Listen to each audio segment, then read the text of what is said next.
Well, hello again, Cornerstone. This is the fourth week of our studies on Psalms and Proverbs. I have looked at Proverbs 4, 6, 8, and this week I'm going to look at Proverbs 11. Both Mahari and I have talked about the Psalms as an overview, and Pastor Jack Odongo has shared more about individual Psalms, and I want to focus on the Proverbs, and primarily the wisdom of the Proverbs. And so this morning we want to look at just two verses in Proverbs 11. The first one is verse 2. It says, "When pride comes, then comes disgrace. But with humility comes wisdom." I want us to think about that for just a minute. With pride comes disgrace. With humility comes wisdom. Now, sometimes when we look at the Proverbs and we really try to figure them out, we realize that we need wisdom in order to figure out humility, but it's humility that brings wisdom. And so we might consider this circular, a catch-22, as it were. And my thinking is this. That when we feel pride puffing up within us, that's a good time to stop and pray and say, "Lord, I feel like I'm getting a little full of myself. Could you humble me?" Now, that sounds frightening at first, but think about it a little bit deeper. If we want to put our humiliation in the hands of men, we're looking for unjust reactions and responses. But if we put our pride into the hands of God, He humbles us in a good way, in a healthy way, in a way that will lead to a lesson learned, a wisdom caught, as it were. And so with humility comes wisdom, and with wisdom comes humility.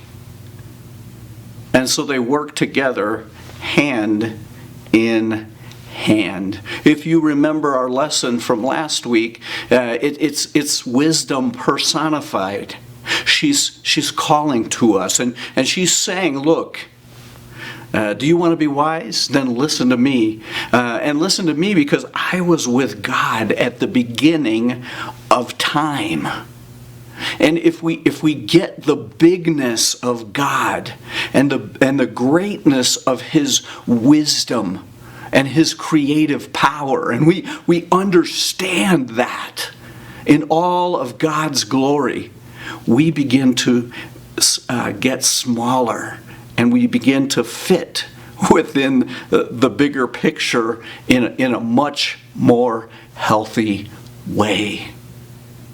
You see, the bigness of God, the greatness of God, the awesomeness of God tends to put us into perspective, who we are and how God wants us to view ourselves.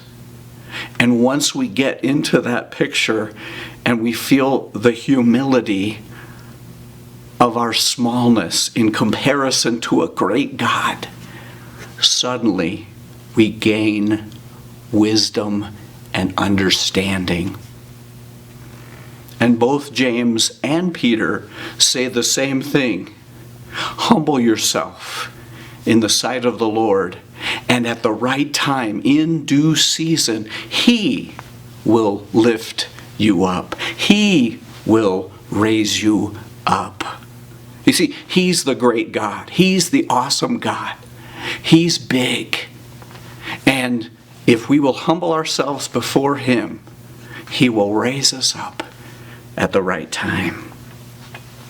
Well, the other verse I want us to take a look at just briefly is verse 14. It says, "For lack of guidance, a nation falls, but victory is won through many advisors." I would want to tie verse 2 and verse 14 together and suggest that it's in our pride that we ignore wise counselors. It is in the pride of the nation's leader that a nation falls. And so where do we find humility? We find humility in saying, I don't know everything. I can't accomplish everything without the help of wise counselors, people, men, women, children, who advise us at the right time and in the right ways, who give us a group wisdom, a wisdom that comes from a number of places.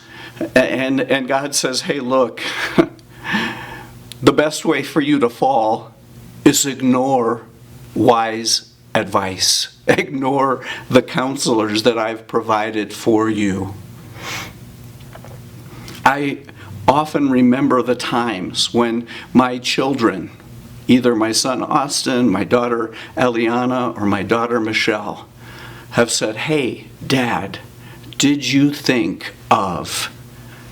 And that word of advice came at just the right time for just the right situation to change and humble me to make the right decision. You see, if I had ignored their counsel, I would have made a big mistake.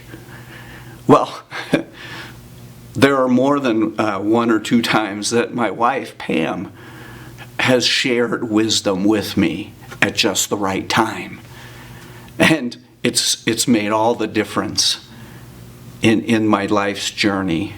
And I could name many others, but I don't have time in a short devotional like this. Advisors, trusted counselors, wise men, women, and children who have brought the right word at the right time. And if my pride had puffed up at that moment and I'd said, I know better, I would have missed out on some of the best advice that I've received in my lifetime. I hope you're hearing me well.